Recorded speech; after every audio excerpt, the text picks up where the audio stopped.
Megyn Kelly. Megyn Kelly's a piece of shit. You're gonna see how much of a piece of shit if you miss this interview. Yeah, she just keeps slapping Putin in the face, making all kind of accusations about our president and him and the collusion. If you missed it, this is a really good one. And now stand by for adventure. 3, 2, 1. Breaking news. That Russia was behind the interference with our American presidential election. But as you know, the consensus view in the United States is that you did. That's what the 17 intelligence agencies concluded, and that's what the Republicans and the Democrats on the congressional oversight committees who have seen the classified report have said. Are they all lying? Yes. They have been misled. Yeah. And they aren't analyzing the information in its entirety. I haven't seen even once any direct proof of Russian interference in the presidential election in the United States. Actually, he's wrong. He's not. The press, our press wasn't misled. Our press made the shit up. They started the shit. So they weren't misled. They were misleading. But yeah, he was close. We met President Putin in St Petersburg, his hometown and Russia's former capital. He grew up in a modest neighborhood here, became a KGB spy master, and has been Russia's strongman for 17 years now. Welcome to the St. Petersburg International Economic Forum. It was my job to moderate the forum, Mr. Putin's signature event, with more than 4,000 people in the audience, including world leaders, some sharing the stage. I might add, Russia, since he took over, is looking way better than it ever has in my whole 51 years of life.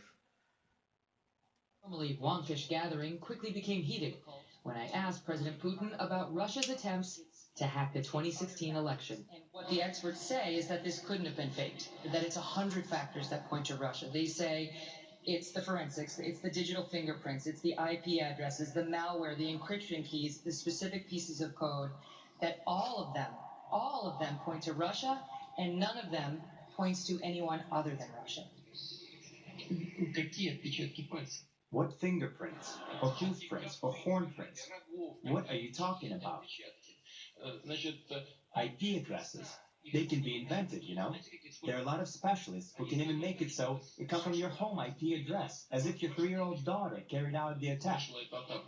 President Putin, there are reports today in the American press that the Trump administration took active steps to ease sanctions on Russia almost immediately after Trump took office. Was this possibility ever discussed between the Trump team and your representatives prior to President Trump being inaugurated? I saw what was happening. To be honest, it was a big surprise for me too. What they're saying is just nuts. I don't know where the people spreading this disinformation came from. It's some sort of catastrophe. After those testy exchanges, we weren't sure what was going to happen later when we sat down for our one-on-one interview. She's such and went right back to the issue of hacking. A puppet. You had said for months that Russia had nothing to do with the interference of the American election, and then this week you floated the idea of patriotic hackers doing it. Why the change, and why now? I hadn't said anything. It's just that French journalist asked me about those hackers. I told them the same thing I can tell you. Hackers can be anywhere. They can be in Russia, in Asia, even in America, Latin America. They can even be hackers, by the way, in the United States, who very skillfully and professionally shifted the blame, as we say, onto Russia. Could you accept that? In the midst of a political battle, by some calculations, it was convenient for them to release this information. So they released it, calling out Russia. Can you imagine something like that? I can. Then the former KGB agent floated a Cold War conspiracy theory about U.S. dirty tricks. There's a theory that Kennedy's assassination was arranged by the United States intelligence services. So if this theory is correct, and that can't be ruled out, then what could be easier in this day and age than using all the technical means at the disposal of the intelligence services and using those means to organize some attacks and then pointing the finger at Russia? For the record, U.S. intelligence has concluded Mr. Putin himself ordered the disruption of the election. Regardless, President Putin said the U.S. should be the last country to accuse Russia of meddling. You are a joke. I will tell you something that you probably already know. I don't want to hurt anyone's feelings, but the United States, everywhere, all over the world, actively interferes with the electoral campaigns of other countries. Put your finger anywhere on the map of the world, and everywhere you will hear complaints that American officials are interfering in internal electoral processes. But with respect, that sounds like a justification. It doesn't sound like a justification. It sounds like a statement of fact. Every action has an equal and opposite reaction. But I repeat, we don't even have to do that. Presidents come and go, and even the parties in power change. But the main political direction does not change. That's why, in the grand scheme of things, we don't care who's the head of the United States. We know more or less what is going to happen. And so in this regard, even if we wanted to, it wouldn't make sense for us to interfere. But the FBI, Congress, and a special counsel are nonetheless investigating Russia's interference, and whether the Trump team was in on it. A special counsel has been appointed to investigate contacts between your government and the Trump campaign. You've said that your ambassador, Kislyak, was just doing his job, right? So what exactly was discussed in those meetings? There were no meetings. You understand? There were no meetings. When I saw this, my jaw dropped. No meetings between Ambassador Kislyak and anybody from the Trump campaign? I have no idea. I'm being completely honest with you. I don't know. The routine job of an ambassador. Do you think that from all over the world, or from the United States, the ambassador reports to me every day who he meets with or what they discuss there? That's complete nonsense. Do you even understand what you're asking Well, or you're not? his boss. Listen, his boss is a minister of foreign affairs. Do you think that I have time to talk to our ambassadors every day, all over the world? Complete nonsense. Among those under scrutiny is the president's son-in-law, Jared Kushner. At a meeting with Russia's ambassador last December, he reportedly tried to establish a secret communications channel with the Russian government. This was a proposal by Mr. Kushner. I don't know about this proposal.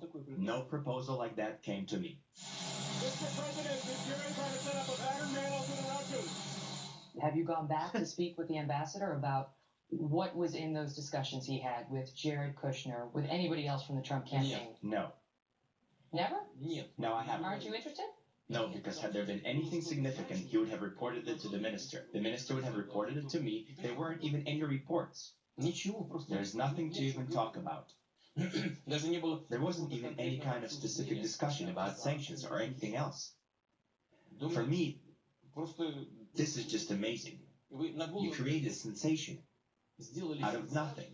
Out of nothing. And out of the sensation, you turned it into a weapon of war against the current president.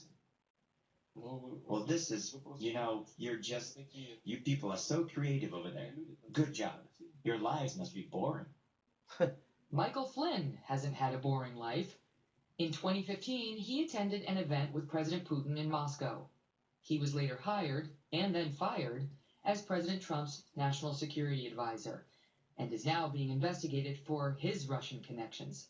Did you know General Michael Flynn? He came over here for a dinner, a photo of which has been widely circulated in the American media. What was the nature of your relationship with him? You and I personally have a much closer relationship than I had with Mr. Flynn.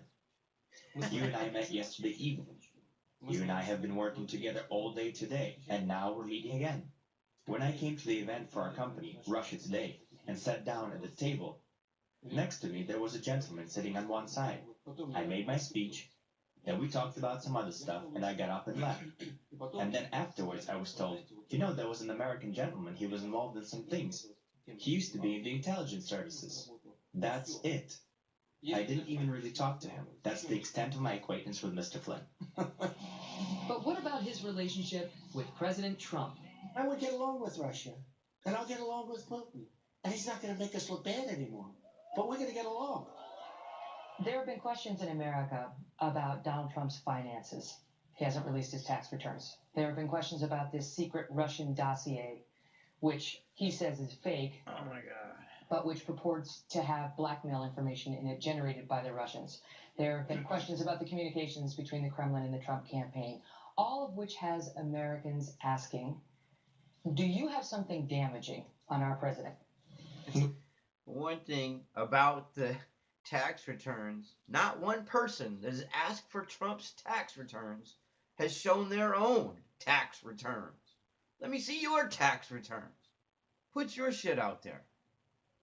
Then talk about Trump shit. Well, this is just another load of nonsense. Where would we get Unrated by the Russians.